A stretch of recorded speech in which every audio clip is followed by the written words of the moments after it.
नाज़रीन, कुछ वक़्त खां सिंध जे अंदरि फितरनि खे हथी ॾिनी पई वञे। मुख़्तलिफ़ मौक़नि ते, मुख़्तलिफ़ ॾियारनि ते, मुख़्तलिफ़ औक़ात ते मुख़्तलिफ़ क़िस्मनि जे फितरनि खे फ़रोग़ ॾिनो पियो वञे। कॾहिं औरत आज़ादी मार्च जे नाले ते सिंध जे अंदरि घरू वेड़ कराइण जी कोशिशि कई पई वञे। कॾहिं शिआरे इस्लाम जी गुस्ताखियूं कराए सिंध जे अंदरि फितना फैलाइण जी कोशिशि कई पई वञे।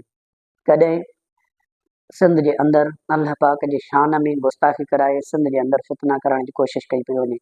कॾहिं सिंध जे अंदरि पैगम्बर अलैहिस्सलातु वस्सलाम जी शान में गुस्ताखियूं कराए सिंध खे फितननि जे तरफ़ धिकियो पियो वञे। आख़िर वजह छा आहे?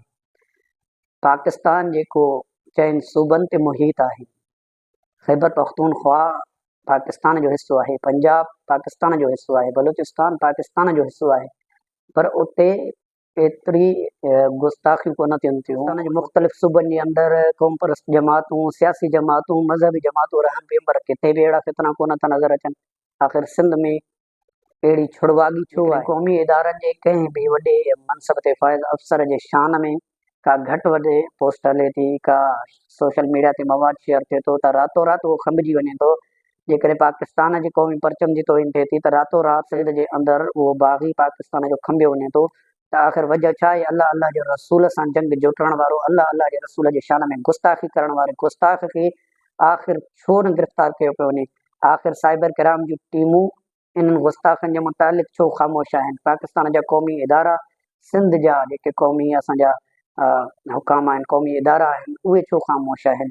जेकॾहिं हाणे ताज़ो मीरपुर ख़ासि वाक़े ते पुलिस जेको आहे हिकिड़ो बहितरीनु इक़दाम कयो आहे, तहक़ीक़ खां पोइ SHO लेवल खां DIG रैंक ताईं उन्हनि जी मुकमल तहक़ीक़ थी आहे ऐं उनजे घर वारनि उन्हनि खां बेज़ारी ॾिनी आहे, उनजी लाश वठण खां इनकार कयो आहे गुस्ताख़ रसूल जो।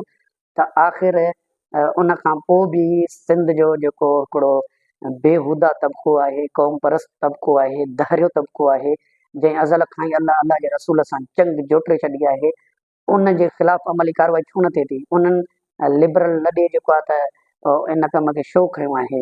ऐं साॻियो इहो जॾहिं मोहन जे दड़े में हिकिड़े बुत खे कंहिं सिंधी जेको आहे त हिकिड़ो बुजो ॾिनो हो, त साॻियो ई क़ौम परस्त लॾो सॼे जेको आहे त सिंध खे, सॼे मुल्क खे मथे ते पियो खणे।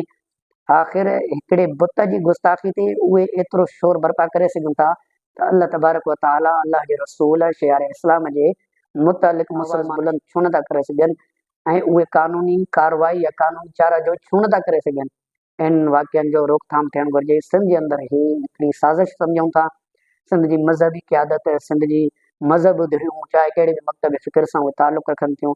देवबंद मकतब फ़िक्र सां तालुक़ आहे हुननि जो, बरेली मकतब फ़िक्र सां हुननि जो तालुक़ आहे, शिया मकतब फ़िक्र सां तालुक़ आहे, अहले हदीस मकतब फ़िक्र सां तालुक़ आहे। तमामु दोस्तनि खे हिन मौक़े ते मैदानी अमल में हिकु थियणु घुरिजे, छो त ही कंहिं ज़ात जो, कंहिं मकतब जो, कंहिं हिकिड़े मसलक जो मसइलो न आहे, हीअ अल्लाह जे रसूल जो मसइलो आहे।